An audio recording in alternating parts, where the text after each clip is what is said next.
I think my wife did surgery on my son and never told me. My wife has been a plastic surgeon for 6 years. We married only 6 months after meeting. She joked that she only married me for my perfect features. No good plastic surgeon would ever touch your face, she would say. That's why I married you. I couldn't resist fixing you up if you were anything other than perfect. Even in our early stages of dating, my wife would bring up how beautiful our child would be. It was all she cared about. Our baby boy arrived several months after we married. I'll never forget the look on my wife's face when she held Jaden in her arms for the first time. I swore it was a look of disgust. You see, Jaden wasn't exactly the cutest baby. I thought she was being shallow, but I figured once she came to love him, she wouldn't care. Unfortunately, as Jaden aged, his features grew to be more interesting.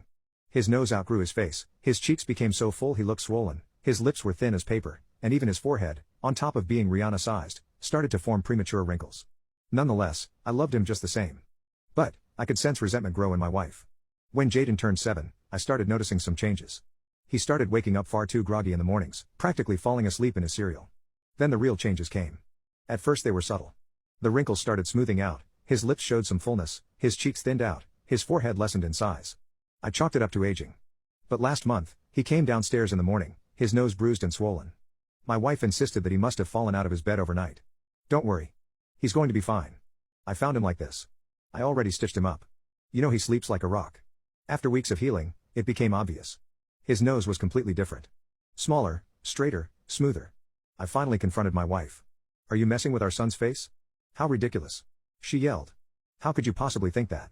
Plus, he's still ugly. We went to bed without speaking another word to each other. I woke up in a fog this morning, stumbling to the kitchen. It was 10 a.m. and Jaden hadn't come down for breakfast yet, so I walked back upstairs to wake him. I cracked the door open, only to find my wife hovering over our son, tears streaming down her face as she desperately tried to resuscitate him. Jaden lay still, a perimeter of stitches outlined the top of his face. His body showed no signs of life. It was supposed to be a routine facelift. She trembled. I didn't mean to.